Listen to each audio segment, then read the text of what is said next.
क्या आपने भी लाखों रुपए का सोलर सिस्टम ये सोच के लगवाया था कि अब आपका बिजली का बिल जीरो हो जाएगा, पर आज की डेट में आपका जो सोलर पैनल है वो आपको दे रहा है 0 वाट।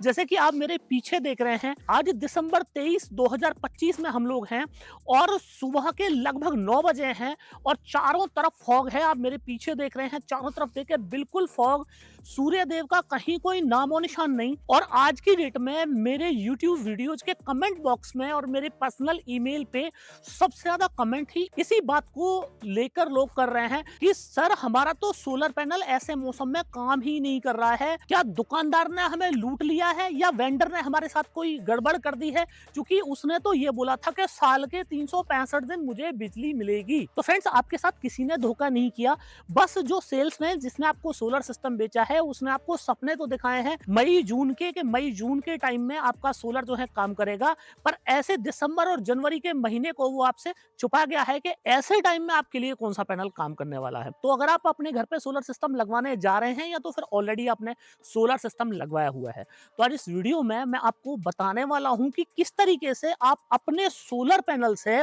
ऐसी सर्दी में भी, कोहरे में भी बिजली चूस सकते हैं। 3 तरीके आपको बताऊंगा और तीनों तरीकों को अगर आपने आजमाया तो सर्दियों में भी आपको अपने सोलर पैनल से एक इतना प्रोडक्शन तो जरूर मिल जाएगा कि आपकी जिंदगी सुचारू रूप से चलती रहे। तो इसको टेस्ट करने के लिए 4 डिफरेंट टेक्नोलॉजी के सोलर पैनल मैंने यहाँ पे लगवाए हुए हैं। चारों तरह के सोलर पैनल को मैं आपको लाइव टेस्ट करके दिखाऊंगा कि ऐसे फॉग में कौन सा पैनल सबसे ज्यादा बिजली बनाता है और आपके जो एग्जिस्टिंग पैनल जो आपके घर पे पहले से लगे हुए हैं उनसे किस तरीके से कुछ हैक्स का यूज करके आप मैक्सिमम पावर पा सकते हैं। तो फ्रेंड्स, मैं हूं दीपक चौधरी और आप लोगों से रिक्वेस्ट, आप लोगों को मेरा वीडियो पसंद आए तो इस वीडियो को ज्यादा से ज्यादा लोगों तक शेयर करना मत भूलिएगा। अभी तक भी अगर आपने हमारा चैनल सब्सक्राइब नहीं किया है तो चैनल को सब्सक्राइब करना ना भूलें। तो फ्रेंड्स, ये जो सोलर पैनल है ये है 575 वाट का मोनोपर्क का सोलर पैनल। इसके साथ ही मैंने यहाँ पे टॉपकॉन टेक्नोलॉजी लगवाई हुई है। टॉपकॉन और मोनोपर्क ये दोनों ऐसी टेक्नोलॉजी हैं जो इंडिया में सबसे ज्यादा बिकने वाली टेक्नोलॉजी है। मोनोपर्क आपके घर पे हो सकता है पहले से लगा हो और टॉपकॉन आज की डेट में ट्रेंडिंग में है। तो ये जो पैनल है ये है 16 बस बार का टॉपकॉन का और वो जो पैनल है वो है 10 बस बार का मोनोपर्क का। इसके साथ ही आज की डेट में इंडिया में 2 और नई टेक्नोलॉजी आ चुकी हैं, एक है HJT और एक है HDT। तो ये जो आप पैनल देख रहे हैं ये है HJT पैनल और ये जो सामने आप पैनल देख रहे हैं ये है HDT पैनल। तो आपकी अब मुझसे ये कोई शिकायत नहीं रहेगी कि साहब अभी आपने ये वाली टेक्नोलॉजी टेस्ट नहीं करके दिखाई। चारों टेक्नोलॉजी अभी तक जो इंडिया में एग्जिस्ट करती हैं, चारों को मैं आपको दिखाने वाला हूं। तो यहाँ पे टेस्टिंग करने के साथ साथ मैं आपको एक इन्फॉर्मेशन और दे दूं। सोलर पैनल है वो सोलर पैनल काम करता है फोटोन से, मतलब सूर्य की रोशनी से, सूर्य की किरणें उसको चाहिए जिससे वो बिजली बनाता है।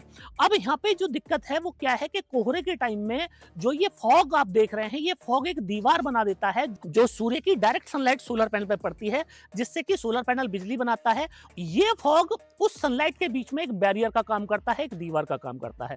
तो जो रेडिएशन है, जो डायरेक्ट रेडिएशन है वो रुक जाता है, केवल डिफ्यूज एनर्जी हमें मिल पाती है, डिफ्यूज सनलाइट जिसको हम लोग बोलते हैं। तो बाइफेशियल जो पैनल होते हैं वो दोनों साइड से काम करते हैं, फ्रंट साइड से भी काम करते हैं और बैक साइड से भी काम करते हैं।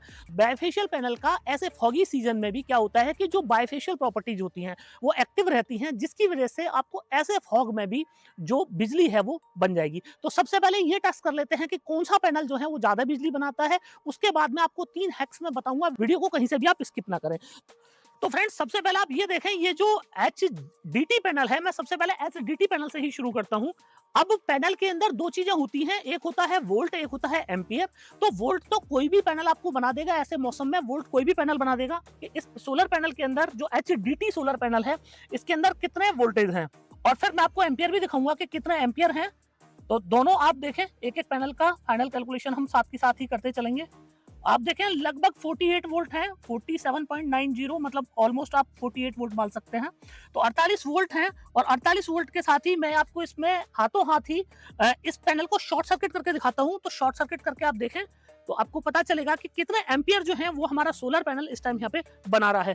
तो फ्रेंड्स, आप ये देखें, ये जो मैं शॉर्ट सर्किट टेस्ट आपको करके दिखाने जा रहा हूँ, मेरा आपसे निवेदन ये है कि शॉर्ट सर्किट टेस्ट को आप ना करें क्योंकि इससे आपका पैनल खराब हो सकता है। हम लोग प्रोफेशनल हैं, हम लोग टेस्टिंग करते हैं, कोई दिक्कत की बात नहीं है, पर ये टेस्ट आपके लिए नहीं बना है। तो वोल्ट आपने देखा 48 आया और इसके साथ ही मैं इसको शॉर्ट सर्किट कर रहा हूँ। तो शॉर्ट सर्किट आप करके देखें।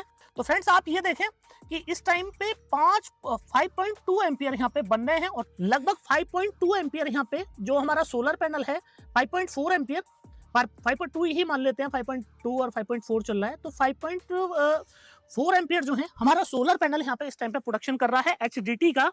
और अगर मैं इसको 5.2 एम्पियर हो गए और 48 वोल्ट पे हो जाते हैं, तो फ्रेंड्स आप ये समझें कि लगभग 250 वॉट का प्रोडक्शन यहाँ पे एचडीटी पैनल ने किया, वो भी उस कंडीशन में जब फॉगी सीजन था। फॉगी सीजन में भी जो इसकी बायफेशियल प्रॉपर्टीज थी वो एक्टिवेट हुई और जिसकी वजह से हमें ज्यादा प्रोडक्शन यहाँ पे देखने को मिला। इसके साथ ही अब मैं एचजेटी पैनल को टेस्ट कराता हूँ। एचजेटी पैनल आप देखें, ये है एचजेटी पैनल, 730 वोल्ट का पैनल है और 730 वोल्ट के पैनल का सबसे पहले वोल्ट टेस्ट करते हैं। आप देखें, सबसे पहले वोल्ट टेस्ट करेंगे हम, तो वोल्टेज में आप देखें तो आप यहां पे देखें 46.87 वोल्ट, मतलब 47 वोल्ट हम इसको मान सकते हैं। आप देखें लगभग 47 वोल्ट हम इसको मान सकते हैं कि 47 वोल्ट है हमारे एचजीटी पैनल में। और इसके साथ ही अगर मैं इसको शॉर्ट सर्किट करके दिखाऊं तो आप शॉर्ट सर्किट करके देखें कि शॉर्ट सर्किट में एम्पियर हमें कितने मिलते हैं। तो शॉर्ट सर्किट में आप देखें 730 वोल्ट का ही एचडीटी पैनल था, 730 वोल्ट का ही एचजेटी पैनल है। और इसके साथ ही मैं आपको अगर यहाँ पे आप क्लैमीटर में दिखाऊं तो आप ये देखें 3.4 एम्पियर यहाँ पे हमारा जो एचजेटी पैनल है वो बना, 3.6 एम्पियर हमारा यहाँ पे 3.9, 4 एम्पियर तक आप देखें, 4.1, 4.4 एम्पियर स्टेबल है, 4.4, 4.2 है, तो 4.4 एम्पियर हम लोग यहाँ पे पकड़ लेते हैं। तो 4.4 एम्पियर का अगर मैं कैलकुलेशन करूं तो आप देखें 47 वोल्ट इंटू 4.4, तो 206 वॉट हमारा एचजेटी पैनल बना रहा है। 250 वॉट एचडीटी पैनल ने बनाए, 206 वॉट हमारा एचजेटी पैनल बना रहा है। इसके साथ ही टॉपकॉन को अटैच कर लेते हैं कि टॉपकॉन की स्थिति क्या रहती है। अब ये जो पैनल आप देख रहे हैं ये पैनल है टॉपकॉन पैनल और ये पैनल है 610 वॉट का ग्लास टू ग्लास पैनल। और ये जो पैनल है ये पैनल भी इंडिया में one of the selling panel है। और आप वोल्ट देखें तो इसने वोल्ट के सारे रिकॉर्ड तोड़ दिए हैं टॉपकॉन पैनल ने। और 51.5 वोल्ट यहाँ पे, मतलब 51 वोल्ट यहाँ पे इसने बना दिए। और 51 वोल्ट मतलब देखिए एचजीटी से ज्यादा, एचडीटी से ज्यादा, दोनों से ही ज्यादा इसने वोल्ट बना दिया। अब इसके साथ ही इसमें एम्पियर और टेस्ट कर लेते हैं कि एम्पियर कितना रहता है। और ये जो पैनल है ये पैनल भी 610 वोल्ट का है, टॉपकॉन पैनल है। यहाँ पे आप देखें 2.5, 2.6 एम्पियर का जो है वो करंट इस टाइम जो टॉपकॉन पैनल है वो बना रहा है। और टॉपकॉन पैनल का 2.5, 2.6 भी अगर हम लोग कैलकुलेट कर लें तो 50, लगभग 133 वोल्ट जो है वो हमारा टॉपकॉन जो पैनल है वो बना रहा है। अब फ्रेंड्स वीडियो बनाते बनाते ही यहाँ पे जो धूप है वो धूप खिलाई है और धूप खिलाई है, सूर्यदेव एक साथ निकल आए हैं सडन बिल्कुल। और इसके साथ ही जो रेडिएशन चाहिए था सोलर पैनल को वो रेडिएशन जो है यहाँ पे मिल जाएगा। तो मेरे पास लास्ट पैनल जो रहा है टेस्टिंग के लिए वो रहा है मोनोपर्क का, जिसमें आप देखें 47.82 वोल्ट यहाँ पे बना दिए हैं मोनोपर्क पैनल ने। पर यहाँ पे मोनोपर्क पैनल के लिए मैं आप लोगों को ये कहूंगा क्योंकि यहाँ पे अब इस टाइम जो है वो थोड़ी धूप निकल आई है तो डेफिनेटली इसका प्रोडक्शन ज्यादा जाएगा कि 3.3 एम्पियर, लगभग 3.3 और 3.1 के बीच में ये वेरी कर रहा है। तो 2.9, 3.1, तो लगभग 3.2 एक एवरेज मान लेते हैं। तो 3.2 का भी अगर एक एवरेज निकाल लें हम तो लगभग 153 वॉट का प्रोडक्शन यहाँ पे जो मोनोपर्क पैनल है 580 वॉट का वो किया। अगर परफॉर्मेंस की बात करें तो मोनोपर्क का परफॉर्मेंस बहुत अच्छा आया, पर उसके लिए जो जिम्मेदार है वो है धूप, क्योंकि वीडियो शूट करते करते ही सडन जो है वो सूर्यदेव ने दर्शन दे दिए। और जिस टाइम पे मैंने वीडियो बनाना शुरू किया था उस टाइम पे फुल कोहरा था, सूर्यदेव नहीं थे। बाकी जो पैनल टेस्ट हुए हैं वो बिना धूप के हुए हैं और इस वाले पैनल में, लास्ट वाले में थोड़ी सी धूप आ गई है। तो फ्रेंड्स अब ये जो कंपैरिजन था इससे आप अपने यहाँ पे ये डिसाइड कर सकते हैं कि आपको अपने घर के लिए कौन सा पैनल लेना है, कौन सा पैनल आपके लिए परफेक्ट फिट रहेगा। अब बात कर लेते हैं 3 ऐसे ट्रिक्स की कि जिन ट्रिक्स को अपना के आप अपने घर पे सर्दियों के टाइम में भी ज्यादा प्रोडक्शन पा सकते हैं। तो फ्रेंड्स जब भी आप देखेंगे कि गर्मियों के टाइम पे क्या होता है कि सोलर पैनल के ऊपर जो धूल होती है वो धूल उड़ जाती है, ज्यादा सोलर पैनल के ऊपर धूप नहीं होती। पर अगर सर्दियों की बात करें तो सर्दियों में चूंकि कोहरा पड़ता है, नमी बहुत ज्यादा रहती है, तो सोलर पैनल के ऊपर जो एक परत बन जाती है धूल की, परत क्या करती है कि सोलर पैनल के जो सेल हैं उनमें जो पूरा रेडिएशन जाना चाहिए था वो रेडिएशन को वो रोक देती हैं, जिसकी वजह से भी जो सोलर पैनल हैं वो अपना जनरेशन सर्दियों के अंदर कम कर देते हैं। तो अभी की अभी आप अपने घर की छत पे जाके टेस्ट करें, आप निश्चित ये पाएंगे कि आपके घर के जो सोलर पैनल हैं उन पे धूल जमी पड़ी होगी, बहुत ज्यादा डस्टी पैनल हो चुके होंगे, तो उनको आप तुरंत क्लीन कर दें, तो आपका सोलर पैनल कम से कम 15 से 20% ज्यादा एनर्जी आपको बना के दे सकता है। अब दूसरा जो हैक है वो ये है कि सर्दियों के टाइम में जो सन है उस सन का और सोलर पैनल का जो पैरेललिटी है वो डिफरेंट हो जाती है।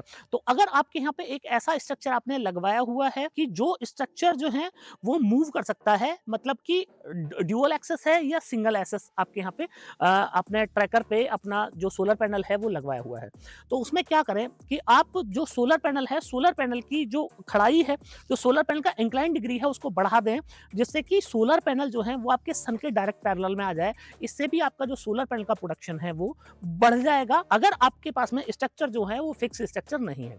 पर अगर आपके पास में फिक्स स्ट्रक्चर है तो फिर आप इसका कुछ नहीं कर सकते हैं। सारे लोगों का सवाल ये होता है कि सोलर पैनल क्या सर्दियों में कम जनरेशन करता है? तो फ्रेंड्स मैं आपको बता दूं कि सोलर पैनल का जनरेशन सर्दियों में ज्यादा होता है एज कंपेयर टू गर्मी। क्या है कि सर्दियों के टाइम में दिन का जो टाइम है वो शॉर्ट हो जाता है, मतलब सोलर जो है, जो धूप आपको मिल रही है सोलर पैनल को बामुश्किल 2 से 3 घंटे मिलती है। अब गर्मियों के टाइम में धूप मिलती है बहुत ज्यादा, पर सोलर पैनल का जो जनरेशन है वो कम हो जाता है एज कंपेयर टू सर्दियां। तो फ्रेंड्स मुझे पूरी उम्मीद है कि आप लोगों को मेरा वीडियो पसंद आया होगा। वीडियो अगर पसंद आया हो तो इस वीडियो को लाइक, ज्यादा से ज्यादा लोगों तक शेयर और चैनल को सब्सक्राइब करना ना भूलें। मिलते हैं फ्रेंड्स नई इंफॉर्मेटिव वीडियो के साथ में बहुत जल्द।